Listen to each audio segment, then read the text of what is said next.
Hello there and welcome back to France. Last time we didn't actually do, well, too much. It's been actually a while since I played. So I'll be aiming to try and get some things done. We are currently at war with Persia. And we will most likely start or declare war on whomever we don't have truces with as things are standing. So I think we'll actually go ahead and declare war on Aragon here pretty fast. But it's also tempting to wait for to get at least some of these guys out of the coalition against me. Sweden not so much, Aragon possibly, but yeah, there's also some other issues once we start annexing the vassals, and that is the next vassal bonuses, which apparently seems to have disappeared from England, or am I just confused right now? Might be. But even so, I need to start seriously fighting in the New World, try and take whatever is here. As you can see, it seems like these guys, or Norway is actually in the coalition against me as well. So current members are Sweden, Norway, Burgundy, Aragon, Oratord and Malabar. So Great Britain is a target, and basically as such we need to, well, if I can drag in Sweden by attacking Great Britain, that is great. So I'll most likely wait with attacking Great Britain until the truce with Sweden is up, which is just in a couple of years. And on that same note, we'll probably keep on fighting. So in order to get myself the casus belli I need, I'll start with or fabricate a claim. Shouldn't be a problem fabricating claims in the New World. I think, as you can see, Norway has actually started to go inland, so I need to take, hopefully, where is the capital? It's here. So I will be taking these 3, 4, 5 provinces, hand it over to England, and then use England as, I think I can actually hand every single British province over to England, and I'll still not get any overextension from it. And that is because of the fact that they are exactly the same in culture and religion, and I'm pretty sure that is what's needed to well, make sure that they won't actually get the overextension. So that's a positive thing. Also, I think I should start with, or start to some extent, attacking Mali and other people here. So we'll have to consider that. Congo, basically take everyone out and start working on, well, taking out the smaller countries and such. So until that has been done, we'll simply not do that much. But also I'll start with the annexation of Delhi, I think, pretty soon, and most likely Shan very soon too. So there are, of course, a bunch of small things that needs to be dealt with. So I'll just do a little bit of thinking, and then we'll see what we'll do. I've decided to declare war on Japan in this case. They aren't allied with anyone, and also I can grow both Manchu, Korea, and also to some degree Shimazu. So we'll be aiming to that. And also, I'm a little bit unsure what else to do, but I'll be trying to drag the people that are in the coalition against me by declaring war on people that are not in coalition. So Daviet is definitely a target, and I'll most likely be declared war on soon. Also, Delhi will be, as soon as we're done with this series of war I'm currently about to start, we'll be annexing them. And we are currently annexing Malva and Byzantium, as you know. So it's also tempting then to go for a war against the Ottomans in an attempt to take one of these Greek provinces, and then, well, try and grow from there. But Hungary is also someone I can use in a potential to drag in the Palatinate or Aragon. I'm also, as you know, tempted to attack the Palatinate itself to take back the Trier, course the Trier holds, and then annex them again. So there's a lot to be done. There's a lot to be focused on. So all in all, I kind of am a little bit confused on what to actually do. There will be an incredible amount of well, war scenes here, and once we actually get our Great Britain casus belli and also the truce with Sweden to run us out, we'll be declaring war on them, as I said. So there's a lot to be done. Especially Aragon is starting to pose an issue here. So attacking the Incas, the Shawnee, and basically everyone in between is potentially a very good move right now, because, well, I might actually have to go for that in order to simply be able to get out anything. I have no idea what the Aragon can actually take, because, as I've said before, I guess I haven't actually fought any wars against natives, so I have no idea what they actually can take. But that scene is not important right now. The important scene is Africa. Not that important, but Europe and Asia, because as you might see from this map, there's a lot of provinces that we don't own, and we have 180 years left, so we are in a bad shape that way. But at least I can potentially try and get the Timurids here, then we can try to go after Kazakh, Nogai, and everyone in between. I'm a little bit unsure if I go after Kazakh, if I can actually go for vassalization. I think I can do so for Novgorod at least, if I go after them, so we'll have to see. But there's also another matter that needs to be kept an eye on. These guys are about to end the Regency Council, so I need to declare war to lessen or weaken Muscovy a little bit further. So what we will be doing now is most likely to declare a war on these guys here, as you can see, the Palatinate, and take their provinces pretty soon too. So with that in mind, there isn't really that much that I'm not allowed to do. I'll also have to wait for Norway to leave the coalition possibly, or try and drag them into war without the entire coalition. So that's basically how we'll bypass that, by declaring war on the Livonian Order, and then we'll probably take these 3 islands and probably even Iceland. We'll have to see. Basically, I'll be taking. I'll probably not take this. I think I'll probably try and take these 2, or even so, I might actually go for simply taking New World provinces. They don't actually have that high base tax, but still, I can't actually force them to change religion or anything. The only potential way I can actually vassalize them would be to actually go ahead and change my religion, but that would screw me over far more. After all, it's just a stability cost, but even so, it won't actually help now that I have this amount of overextension. But as you can see, I could potentially have vassalized them if I was nice to them. So unfortunately, we'll not be doing that. But what we will be doing, I think, is most likely keep on causing these guys trouble and see if we can get them annexed before too long time. So yeah, coalitions will be happening all over the map. But for now, I'll be fighting a war against Japan and Persia, and then we'll see what we'll do.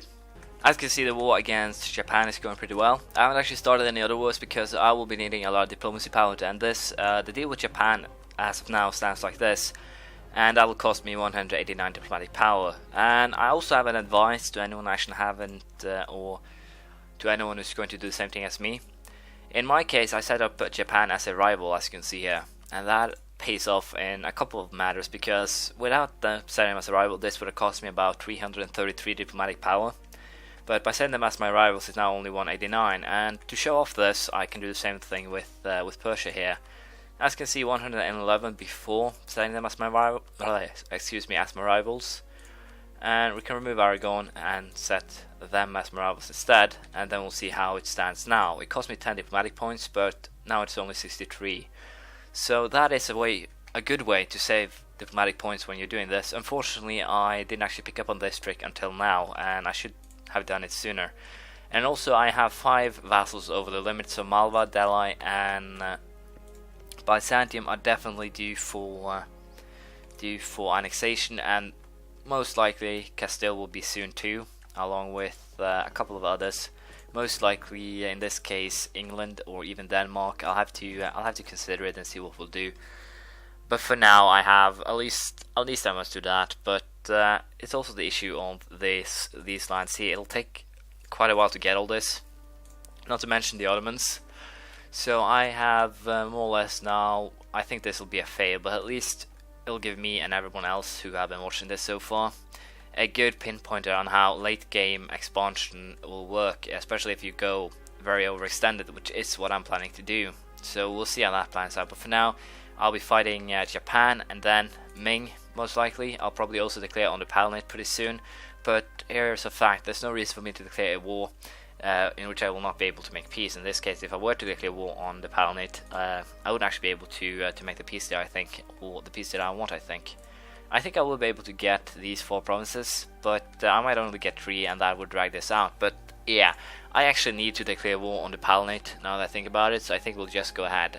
Hungary, Münster, the Pope, and Venice. Shouldn't be that much of a problem, so we'll go ahead, declare war, and we'll be trying to hunt the forces down. It's also very tempting to declare war on Ulm, as it were, because of the fact that they have 1 province as well. But for now, I'll just be waiting for, we'll see who joins, probably everyone, I think. And as you can see, I've also put down the, how should I put it, I've lowered the speed to 3 so that I can actually keep an eye on things and know what's actually going on. This is kind of an issue here, that these guys are going straight for my guys. Let's see, do I have a general who's not in action? And if I do, where is he? No, I do not. As it were. Actually, I have 1 guy up here. So I'll put him in charge of this army here. With that's actually the Hungarian army, the Palanite Pope. That's basically the entire army of our enemies. So crushing it here would be very beneficial.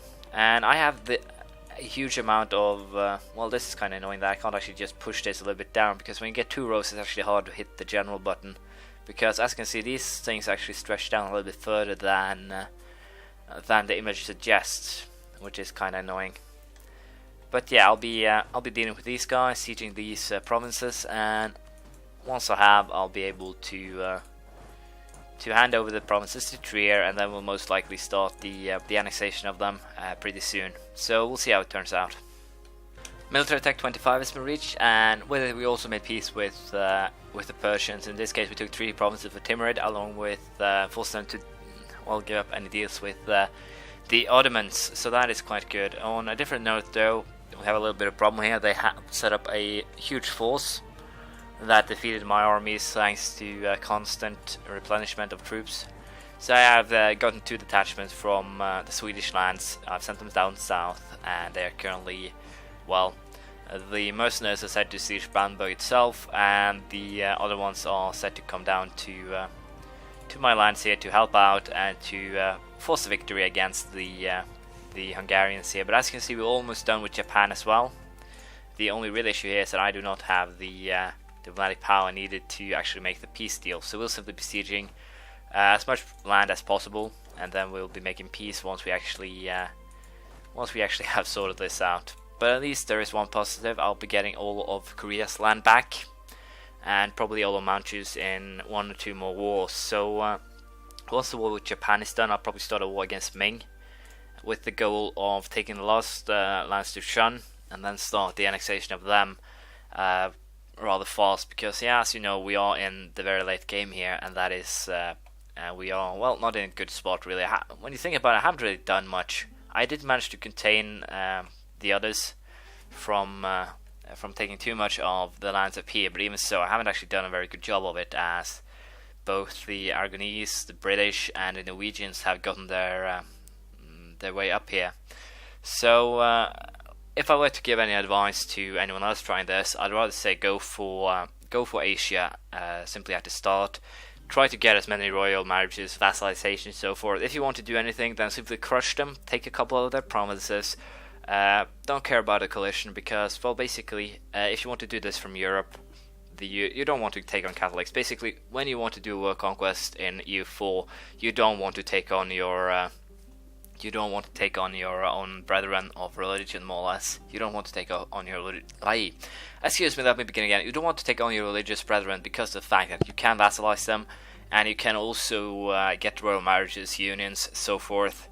That is the biggest advantage. So you want to try to go for that, and then focus on them in the late game, because, well, my problem right now is that I have a little bit too much land here to take, but I'll give it a go nonetheless, so we'll see how it plays out. But also the fact that my diplomatic power now is rather weak, thanks to the fact that I haven't been focusing a little bit too much on others. I've been wasting a lot of it by not putting people as my rivals and all that. So that's the advice that I will give right now. But as I said, I'm sorry, this will most likely not be a success, but it's taught me a lot about the game, so I can't actually be that mad for it. But yeah. With that in mind, I'll probably leave this for a week. I'll probably start a new one. I'll have to focus on what though, do a little bit thinking there. But as I said, I'll probably leave this one, because I'll have to run this on level 3 speed, which basically means that a day in the game is about 2 seconds in real life, I think. Let's see here. No, just a second each, but even so, I had to stop it every now and then. So it will take forever to actually play this through, and thus my other series will probably suffer for it in terms of recording. So you'll probably get one, if I continue this French game, you'll probably get one every 2 days. And I'll probably start something else, probably a Castilian one, we'll have to see. But yeah, tell me if I should continue this, and if you want me to do anything special, to test out anything for you, because that's basically what this game will be now. I'll be testing out a different tactic of such. I'm also tempted in that Castile game, if I do one, to go straight for the New World, extreme colonization, extreme going after the Asians, and then simply focus on getting Europe through marriage and also to some extent vassalization. So we'll see how that works out. But this will be the end of this episode. Unfortunately, nothing to brag about and nothing to write home about really. So thank you for watching. Please leave a comment, praise, criticism, anything you feel like. I'll see you around next time. Bye.